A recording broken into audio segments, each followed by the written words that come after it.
The Dozen of Dismay. You are people of emotion. Not only do you experience a wide range of emotions, both good and bad, you experience emotion frequently. Your emotional output is heightened, intense, and superior to that of normal people. You allow emotions to govern you. You are very much in touch with them, and you will struggle to keep them under control, masked, and hidden.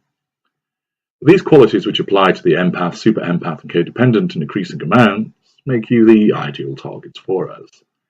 This is for two reasons. First, naturally, is because your copious emotional output amounts to delicious and potent fuel for us, our lifeblood.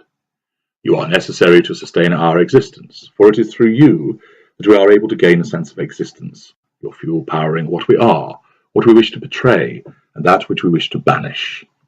Fuel is the most important factor, but it is not the sole factor.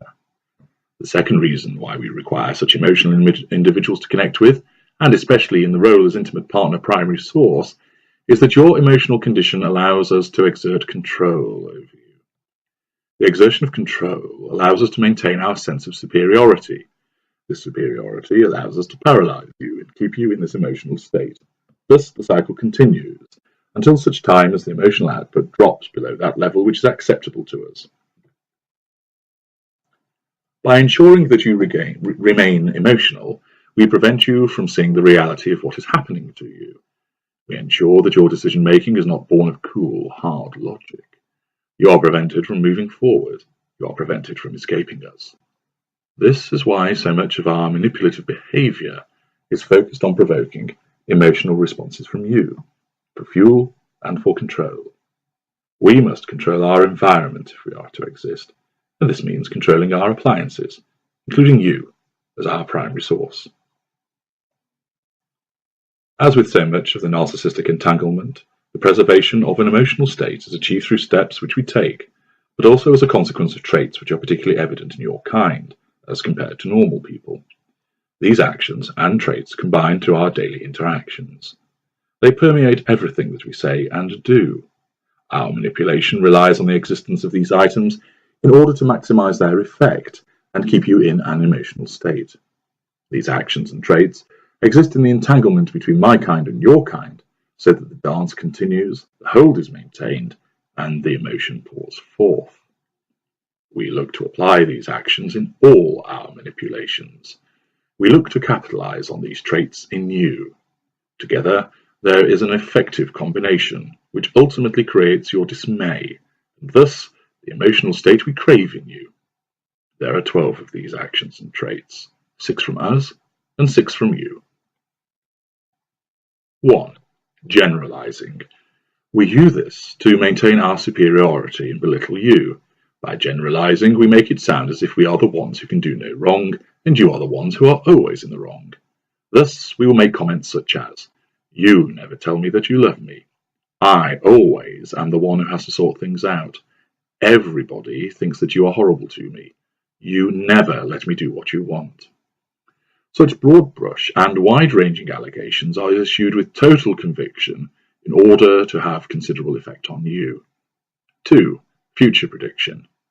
You are apt to base what you think the future should be based on what has happened already.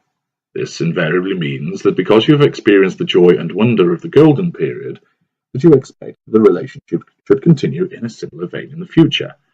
And thus you have a raised, and ultimately unrealistic, expectation by placing your hopes and decisions on the past rather than what you see in the present. 3. Past transgressions. We revel in raking up the past about you in order to suggest that you have done something wrong. If you have committed some wrong in the past, whether it is minor or major in nature, we are always able to remember it, and we will keep digging it up. We never bury anything dead. We will also invent past transgressions which we perceive you to have committed. After all, you are not doing what we want. You are no longer idealized, and therefore you must have done something wrong. Yes? These inventions will be vague and amorphous in nature. 4. Black and white thinking. A dizzying and disorientating response to the perceived criticism which you hurl at us repeatedly, so that you will be hero one moment, then zero the next.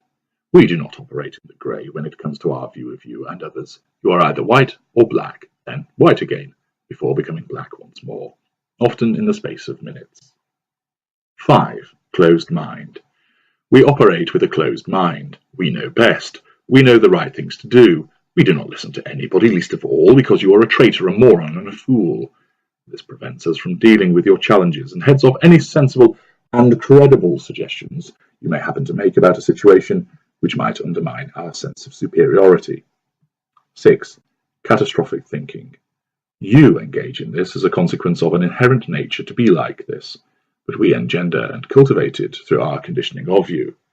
Since our responses when devaluing you are disproportionate, from your perspective, you then become used to the fact that when something goes wrong, it will go very wrong indeed. This causes you to always assume the worst, which increases your anxiety and emotional responses. 7. Irrational fear. Again, as a consequence of the mind games that we play with you, you find yourself second-guessing, questioning, and obsessing over everything that is said and done, which results in your acquiring an irrational fear. You will find something to worry about in the slightest remark or expression. Once upon a time, you will never have done so, but your entanglement with us causes this to happen, and with it, the emotion flows. 8. Projection. We project repeatedly by accusing you of doing the very things we are guilty of doing ourselves. This is an instinctive response by us. It is not only a form of defense, but it also causes you to be put on the back foot as you seek to justify your own behavior, and find yourself bewildered to be accused of the act yourselves. Your response is one of astonishment, amazement, upset, and annoyance. All good for the emotional quota. 9.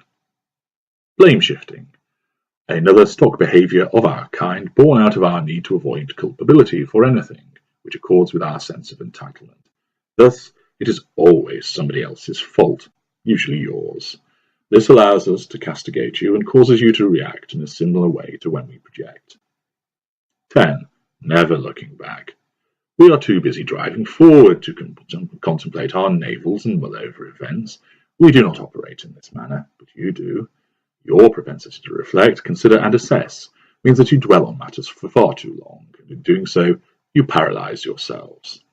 11. Mea culpa. Not only do we blame you for everything, you also engage in blaming yourself. You need to find answers to why things happen. And if we are blame shifting and rejecting any suggestion that is down to us, you then have a habit of accepting that you must be at fault somehow. It gets worse, however. You do not just shrug and accept you are to blame, but you beat yourselves up trying to figure out what it is, spending time and energy working out why you are at fault when actually you are not. 12. The fixer. Your desire to fix everything, to heal and make good, means that you cannot walk away readily from a situation where you would do well to do so. Instead, you remain in the firing lane, in the furnace, in the midst of battle as the manipulations continue, and with it, the increased emotion that follows. A dozen reasons, 6 from us, 6 from you, 12 acts and conditions which result in your continued emotional state.